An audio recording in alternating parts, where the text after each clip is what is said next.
differently. I find that if someone does not have like money to bribe some of the officials in those government offices, they won't get the tender. I have never ever benefited from that procurement bill. So I don't know who it goes to. Maybe we need a lot of more elaboration. By training people with a special need and disability, we very quickly can see that they've got passions, they've got skills, they've got interests. They might not be able to do every single thing, but they certainly can do a lot of things wonderfully well, and sometimes even better than somebody like you or I. Differently abled, differently.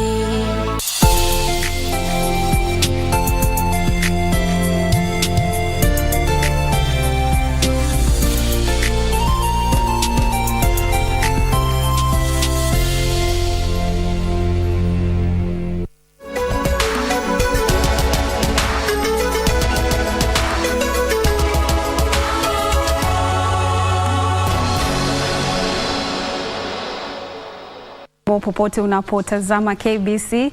Shukran sana kwa kuungana nasi ikiwa imetimu saa 10 jioni. Karibu kwenye Kurunzi Mashinani.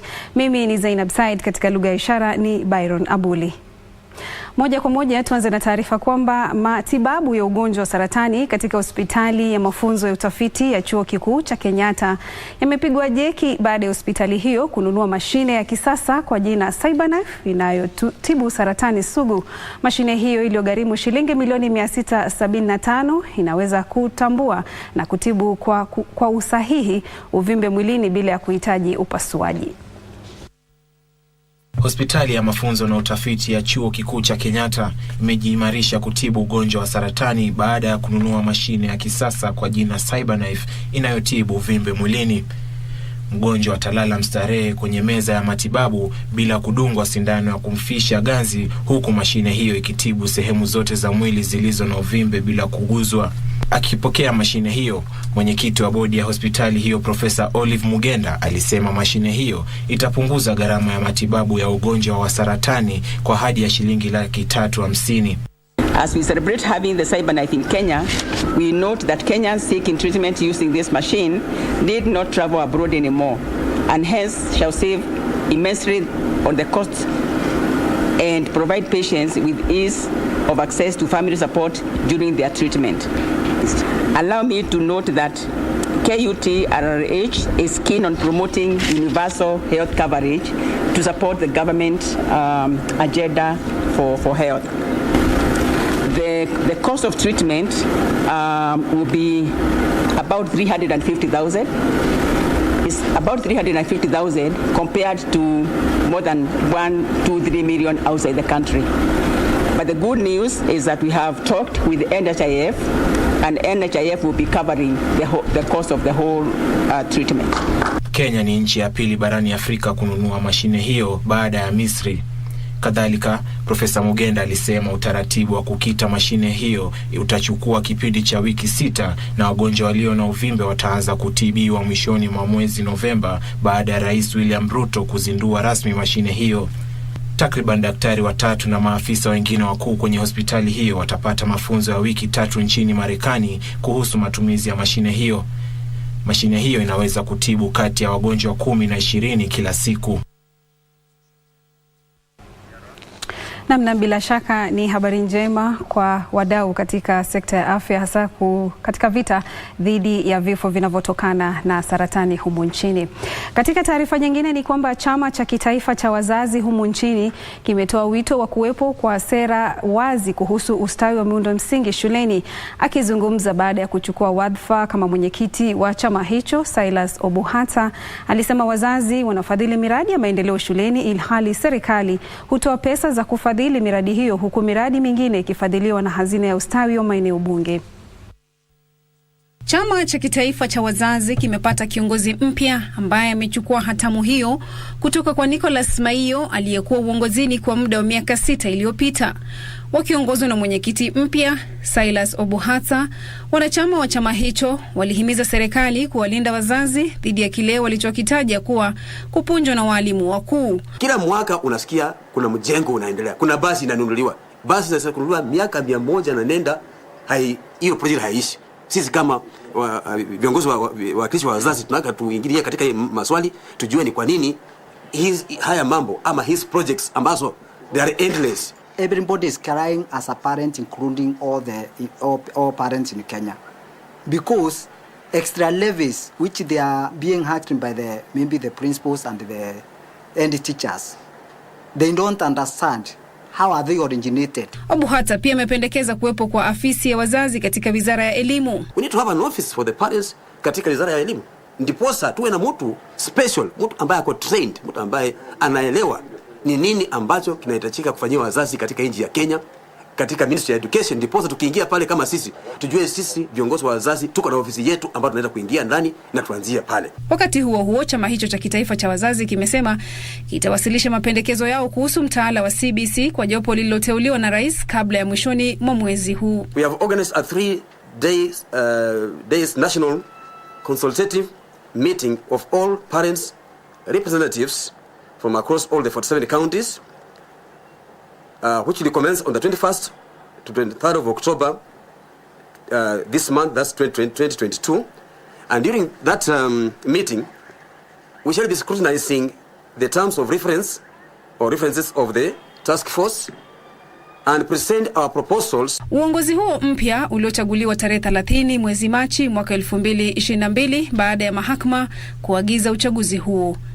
Zainab, Kurunzi, Mashinani.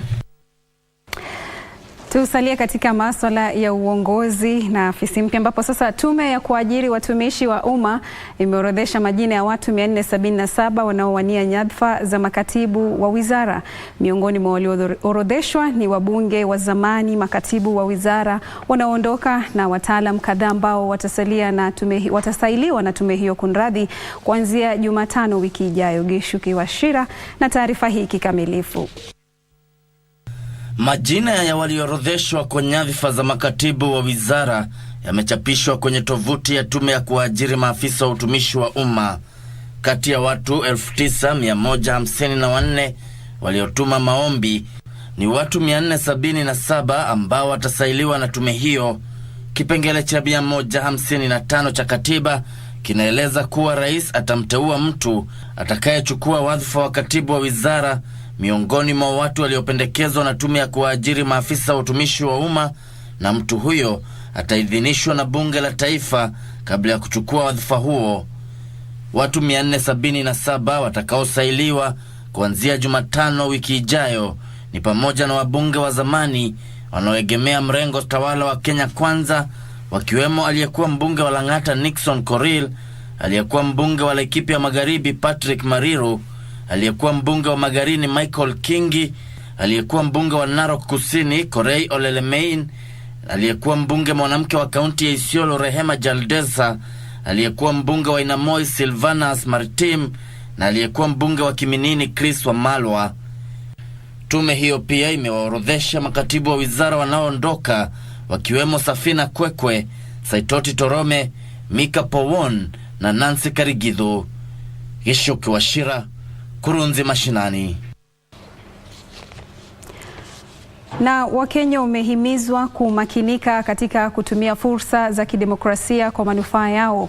Aliyekuwa waziri mkuu Raila Odinga amesema vizazi vya sasa vinapaswa kufahamishwa kwa kina hatua za kidemokrasia zilizopigwa humu nchini, hususan harakati za ukombozi ambazo matunda yake Wakenya wanayafurahia kwa sasa. Raila alisema hayo jana jioni alipozindua kitabu kwa jina Stronger Than Faith, My Journey for Justice in Repressive Kenya, kilichoandikwa na Odwor Ongwen. Mwandishi huyo alisema nia ya kuhifadhi historia ya taifa hili na kuzungumza ukweli kulimtia shime kuandika kitabu hicho. That there's something stronger than faith, and that is what we are talking about today. And mine is not about to talk about history, although what I document here has happened. I'm talking about the future of this country. I've said before, and Macau repeated it, that from independence right through there have been two forces pulling in opposite direction in our country. One, the forces of retention of the status quo versus the forces for change. and development.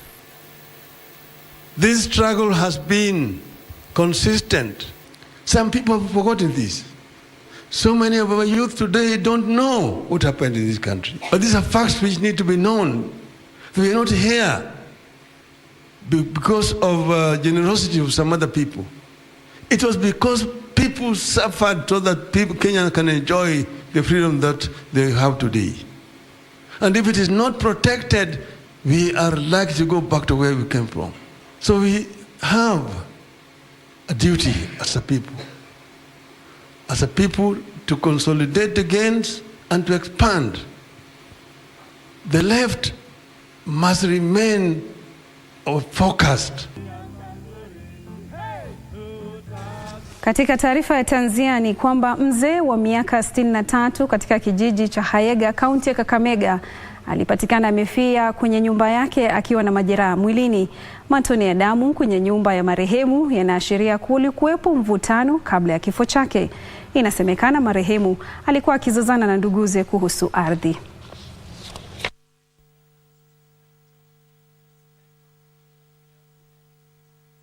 It was for a short period of time, but a very serious one, because those cats are big, hata hange survive. Ukomvi iko kwa boma kuhusu mambo ya shamba. Hata hii mambo ya shamba iko kotini, hata tunaenda kotini mwezi ujao. Tunataka vitengo vya usalama vihakikisha ya kwamba Hayega Police Station iko na gari ili tupate huduma. Gari moja kwa sub county kama Kakamega, gari ambayo inatoka hapa iende Kisasari, iende paka Ireo, hii haiwezi fanya kazi. Polisi hawezi fika kwa muda ambao unatakikana. Wazazi katika kaunti ya Garissa ambao hawapeleki wana wao shuleni huenda wakatiwa mbaroni na kushtakiwa. Serikali ya kaunti hiyo ilitoa agizo hilo baada ya kubaini kwamba zaidi ya watoto 160,000 katika kaunti hiyo hawahudhurii masomo kwani familia zao ni za kuhamahama, mara nyingi wakitafuta malisho ya mifugo wao. Wakati wa uzinduzi wa kampeni ya kuwapeleka watoto shuleni, kamishna wa kaunti ya Garissa Boaz Cherotich alithibitisha kwamba machifu wameagizwa kuwasaka na kuwakamata wazazi wanaokiuka agizo hilo. We are going to mobilize through chiefs and ensure that all children who are out of school are listed. The names are brought to the committees which we are going to agree will form, and then we'll track the parents. Wale wazazi ambao wameshindwa kupeleka watoto wao shule, and then we're going to arrest them and take them to court. Wizara ya elimu inashirikiana na shirika la Finchurch Aid pamoja na shirika la Umoja wa Mataifa kuhusu elimu ya watoto UNICEF kuwarudisha wa shuleni watoto 6,000 wa umri wa kati ya miaka 13 na 16 katika kaunti ndogo za Balambala na Lagdera. We are targeting 6,000 children who are out of school. We know that the number of out-of-school children are higher than that. There are around 166,000 children in the entire Garissa County. But for FCA, our target for primary learners is 6,000. And we are going to work with the Ministry of Education heavily and UNICEF to ensure that we bring back these children to school. Mwakilishi wodi wa Baraki Hassan Gelei alitoa wito kubuni mikakati itakayohakikisha wanafunzi wanasalia shuleni. It is high time the stakeholders to see how to retain these children in classes. I think the school feeding program, whoever was concerned, probably will also push from the county government, but all the other stakeholders, it's high time we factor the school feeding program. Na vijana wametakiwa kuchangamkia nafasi za uongozi katika vitengo kadhaa serikalini humu nchini. Akizungumza kwenye kikao cha pamoja kuhusu ustawi wa miji ya manispaa na mjini Kisumu, mkurugenzi wa masuala ya vijana na jinsia kwenye kundi la UCLA, Jacqueline Mustach, alisema kulingana na idadi na nguzo zao vijana hawawezi kupuuzwa. Huku idadi ya vijana ikiongezeka katika kanda hii na kote barani Afrika, wadau wanatoa wito kwa kushirikisha vijana katika masuala ya uongozi serikalini ili kuhakikisha sauti yao inasikika na vipaji vyao kutumiwa kwa manufaa ya nchi. Because if you refer to the statistics, we will have by the year 2050, we will have 50% of our youth of the youth of the world who will be from Africa. And this is very significant, and it is indeed very, very important. We cannot even find the appropriate words to put emphasis on the importance of this figure. And I think now is the time for us to start sensitizing the youth that it will be their turn, it will be them. Akiongea kwenye mkutano wa pamoja kuhusu uongozi wa vijana jijini Kisumu, mkurugenzi wa masuala ya vijana na jinsia kwenye kundi la Umoja wa Majiji na Manispaa, Jacqueline Mustache, alipongeza hatua zilizopigwa katika kubuni nafasi za uongozi kwa vijana, akisema kuna nafasi zaidi za uongozi wa vijana. Is to create a network for the youth, because we are doing the same in other regions, the west, the north, south, and the central, because we want the youth to be part of decision making. We want the youth to be in central and in decentralization in the municipality. This is where decisions are taken, and it is difficult for us to lead successfully if we do not have all the different sectors of the community. We must lobby to bring in more member associations of local and regional representations to this great organization. Only then shall we have a formidable voice to champion our agenda, especially at that international stage. Kutokana na mkutano huo, shirika la uongozi wa vijana ulibuniwa kwa lengo la kuwakuza vijana katika nyanja mbalimbali. Achola Simon, Kurunzi Mashinani, kutoka kaunti ya Kisumu. Tukiondoka Kisumu tufululize hadi kaunti ya Busia, ambapo serikali ya kaunti hiyo imewahakikishia wakazi kuwa imeweka mikakati madhubuti ya kuzuia kuenea kwa virusi vya Ebola katika eneo hilo, huku gavana wa kaunti hiyo Daktari Paul Otuoma na mrakibu wa kanda ya Magharibi Isaiah Nukuru wakiwahimiza wakazi kutotangamana kiholela na kudumisha usafi ili kudhibiti maambukizi ya Ebola. Akiwaarifu wanahabari, gavana wa kaunti ya Busia Daktari Paul Otuoma na kamishina wa eneo la Magharibi Isaiah Nukuru na mbunge wa Budalangi Raphael Wanjala walisema mikakati zaidi imewekwa kuwalinda wakazi hao. Mikakati imewekwa, tumeongea na mheshimiwa gavana pamoja na county security team, na tumeridhika kwamba wameweka mikakati ya kuhakikisha kwamba wananchi wanalindwa. Hatutaki tungoje mpaka wakati shida imetokea ndio tunajitokeza. Tunataka kuwa proactive ili tuweze kuzuia. Gavana Otuoma alisema kaunti ya Busia na serikali kuu zinashirikiana kuhakikisha wakazi wapo salama. Kutakuwa pia collaboration with our neighbors here in Uganda, so that prevention vile huwa tunasema is better than cure. So hatutasema tu that tunafanya upande wa Kenya.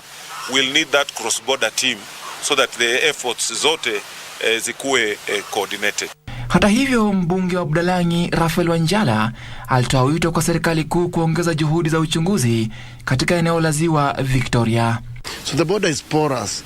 People go to the lake, people go to Uganda through the lake, but you find there are no medical practitioners there to examine them when they are coming back from Uganda. Mifugo wengi wameripotiwa kufariki katika kaunti ya Kajiado, huku wafugaji wakikabiliwa na athari za ukame katika eneo hilo.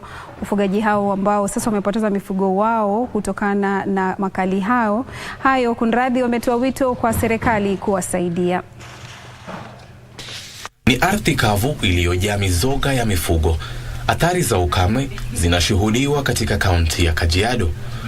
Wakazi wanasema maisha yao yameathirika pakubwa pamoja na masomo ya watoto wao. Unajua ng'ombe moja nauza kama 50,000. Na unajua sasa fees ya shule unauza kwa term ni 50 hivi. Kwa hivyo imagine uki plus 50 times 50. Najua hiyo ni lakina. Kina mama na wasichana ndio walioathirika zaidi, kwani wanaume wamehama na mifugo kutafuta malisho. Wamama ndio wameathirika sana na watoto, na sisi ndio tumeachwa nyumbani tukiwa hatuna chakula. So leo wale wamama wako hapa, tunashukuru Mungu maana watapata kidogo ambayo itawasaidia kwa siku zijazo. Nashukuru sana kwa sababu ya wafadhili waliotufadhili. Tunasema asanteni. County and the national government waangalie watu wa Kajiado, kwa maana watu wanaumia, hakuna maji, na sana naona maji inatoka sehemu za Kilimanjaro na inateremka all the way to Nairobi, na inaonekana hakuna mahali watu wa Kajiado wamepewa hizo maji. Wakazi hao sasa wanatumai kuwa mvua za vuli zitanyesha humu nchini. Katika kaunti ya Mandera, ambao pia imeathiriwa na hali ya ukame, wakazi wanahofia kuambukizwa kwa maradhi kutokana na ukame uliokithiri. Tunaomba wafadhili na serikali, watu wanaweza kufa haraka wanakesha karibuni. Kama hii mezi hii tarehe 15 tarehe 20 bado nyesha mvua mazuri, mambo itakuwa mbaya. Kwa hivyo wananchi, watu wanaweza kufa. Kwa hivyo tunaomba serikali na wafadhili wajaribu kusaidia watu. Takriban watoto 106 wamelazwa katika hospitali mbalimbali katika kaunti hiyo, wengi wao wakiugua maradhi ya utapia mlo. Waziri wa afya katika kaunti hiyo Dr. Mohamud Adan Mohamed amesema hali hiyo imewatia wasiwasi. We are also very cognizant of the fact that the moment immunity goes down as a result of malnutrition, disease outbreaks, particularly measles, is one of the things that has been sequentially happening following severe drought. We are already having a few reports from Mandera West Sub-County of children presenting with that kind of symptoms, and we have sent our surveillance teams to collect sample for us to be able to verify. Aliongeza kuwa kina mama wajawazito ambao wamo kwenye hatari kubwa ya kukumbwa na matatizo ya kupumua wanajifungua watoto walio na uzito mdogo. As a county department of health, we are trying to do interventions in terms of outreach, nutritional support, rehabilitation of admitted children, and support of the mothers. We are giving iron supplementation and deworming, on top of other actions that other humanitarian partners and the county government is doing. Kurunzi, Mashinani.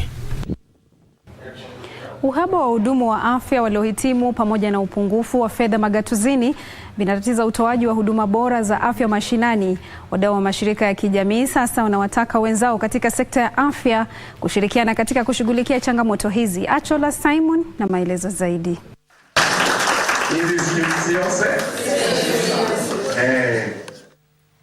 Licha ya juhudi zinazofanywa na serikali za kitaifa na zile za kaunti kufanikisha utoaji huduma bora za afya, juhudi hizo zinatatizwa na uhaba wa wahudumu wa afya wenye ujuzi katika viwango vya kaunti. Na kutokana na upungufu wa rasilimali, serikali za kaunti bado zinakabiliwa na tatizo la kuajiri wahudumu bora wa afya katika sekta hiyo. How do we rally community engagement and CSO engagement when it's come to the implementation of primary health care? The future of quality health that is embedded in our Constitution, Article 43, can only be realized when primary health care is actualized. Government alone cannot achieve universal health coverage. And also, if you look at the way the county governments are spending, you find that a lot of money is going to personnel emoluments, which is in paying salaries, leaving very little for development and programs. So we have to work together with development partners and also CSOs. Akiongea kwenye ufunguzi wa mkutano wa siku 2 jijini Kisumu, wadau wa mashirika ya kijamii walioko mashinani sasa wanahimiza ushirikiano katika kuhakikisha rasilimali zinatumiwa kwa busara, mbali na kuhimiza ushirikiano miongoni mwa wadau katika sekta ya afya ili kudhibiti utumizi mbaya wa rasilimali. We in the Lake Region Economic Block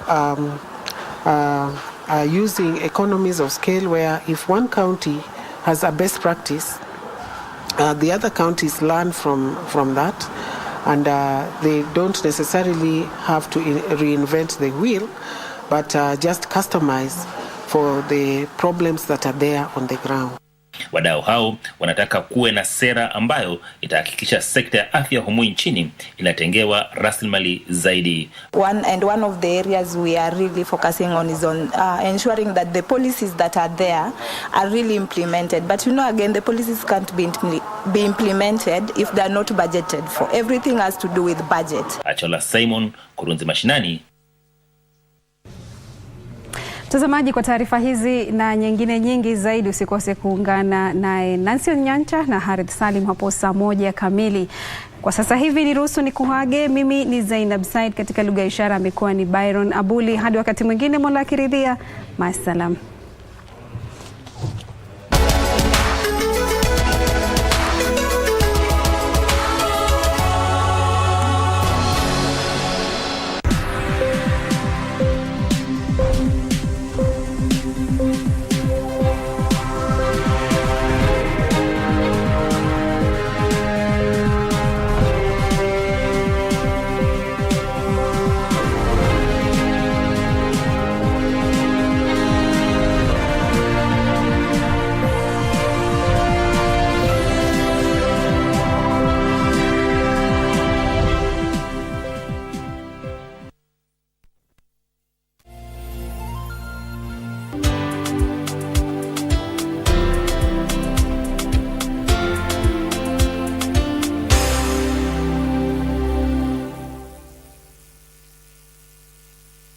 Are you a holder of unclaimed financial assets? Take advantage of the Finance Act 2022 moratorium on penalties and interests. Surrender any unclaimed financial assets in your possession today. Unclaimed Financial Assets Authority. Receive, safeguard, reunite. At KBC Channel 1, we put people at the heart of events with our captivating weekly news features. Every day, we are breaking new grounds with informative, entertaining, and inspiring human interest stories. On Mondays, 9 p.m., we have The Cabinets. Tuesday, 9 p.m., we get inside the barracks for military tales. We delve in the world of cinemas and theater each Wednesday night. For the young and industrious, make a date with us every Thursday at 9 p.m. Fridays are dedicated for my culture. On Saturdays, we go back in time for history in perspective. And on Sundays, we get to know the process of how things are done and made. KBC Channel 1 News features a whole lot of wonderful viewing experience.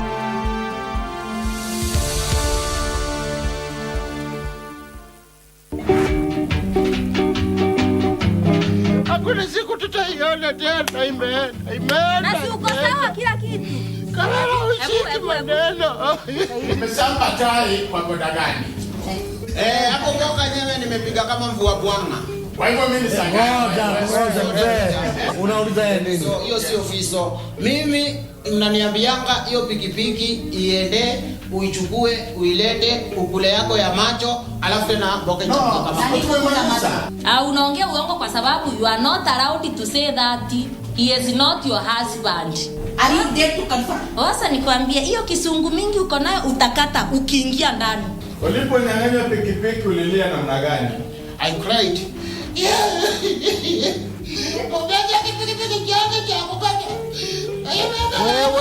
You're telling everyone that I'm the one who took the cash. Yeah, yes. I'm the one who took it, the cash. Yeah? Yes. Sasa wewe unajua unajichanganya.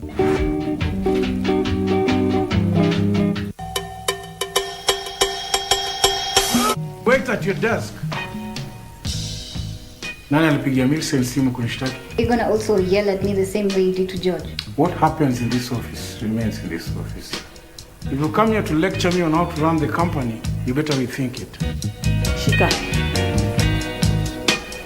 What a surprise.